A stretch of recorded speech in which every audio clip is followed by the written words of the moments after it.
Alhamdulillahirrabbilalamin. Wassalatu wassalamu ala asrofil anbiya'i wal mursalin wa ala alihi wa sahbihi ajmain, amma ba'du. Halo, saya Nabila Rida Putri dari kelas 4 P Extension Prodi Pendidikan Agama Islam STI Ibnu Sina Batam akan menjelaskan materi tentang yang diharamkan bagi wanita haid pada mata kuliah Qiraatul Kitab. Wa yahrumu bil haidi asyratu asya as-salah wa tawaf wa masul mushaf wa hamluhu fil masjid wal qiraatul Qur'an wa shaum wa talaq wal mururu fil masjid in khafat talwithah wal istimta'u bima bainas surati wa rukbah. Yang terjemahannya, wanita haid diharamkan 10 hal, yaitu yang pertama sholat, yang kedua tawaf, yang ketiga dan keempat menyentuh mushaf dan membawanya, yang kelima berdiam diri di masjid, yang keenam membaca Al-Quran, yang ketujuh berpuasa, yang kedelapan talak, yang kesembilan melewati masjid jika takut mengotorinya, yang ke-10 istimta atau bercumbu di daerah sekitar antara pusar dan lutut. Pertama, sholat. Mengapa wanita yang sedang haid ataupun nifas tidak boleh melakukan sholat? Jawabannya, karena membawa najis, yaitu darah kotor yang dikeluarkan rahim lewat kemaluan. Wanita juga mendapat keringanan dari Allah dengan diberinya haid dan nifas, karena saat haid dan nifas tidak perlu mengqadha sholat-sholat yang tertinggal. Yang kedua, tawaf. Al-Hakim meriwayatkan dari Ibnu Abbas radhiyallahu anhu, beliau berkata, Rasulullah SAW bersabda, tawaf di Baitullah itu seperti sholat, hanya saja kalian dibolehkan berbicara. Karena itu, siapa yang berbicara dalam tawaf, berbicaralah yang baik saja.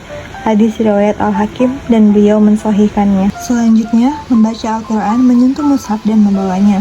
Hal ini dijelaskan dalam Quran Surah Al-Maidah, yang artinya, tidak menyentuhnya kecuali orang-orang yang disucikan. Selanjutnya, berdiam diri di masjid. Larangan ini apabila darah haid dan nifas dikhawatirkan akan mengotori masjid. Maksud dari mengotori masjid adalah khawatir dengan darah yang keluar akan menetes di masjid.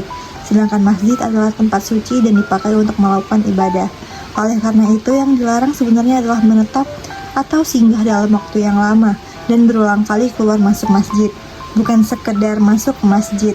Hal ini berdasarkan riwayat Abu Dawud dari Aisyah radhiyallahu anhu dan dari Rasulullah SAW bersabda, yang artinya, aku tidak menghalalkan masuk masjid untuk orang yang sedang haid dan juga orang yang sedang junub. Hadis riwayat Abu Dawud. Selanjutnya, puasa.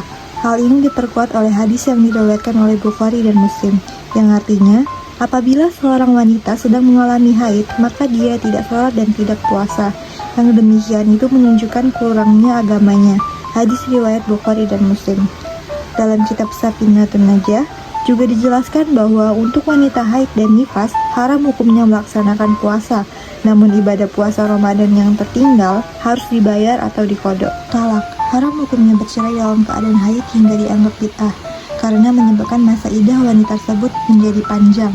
Dalam surat At-Talaq ayat 1, Allah Subhanahu wa taala berfirman, yang artinya, wahai Nabi, apabila kamu menceraikan istri-istrimu, maka hendaklah kamu ceraikan mereka pada waktu mereka dapat atau menghadapi idahnya yang wajar.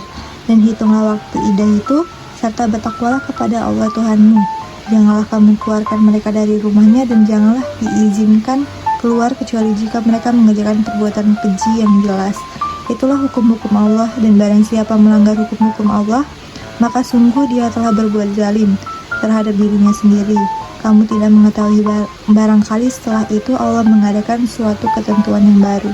Yang terakhir, istimta atau bercumbu di daerah sekitar antara pusar dan lutut.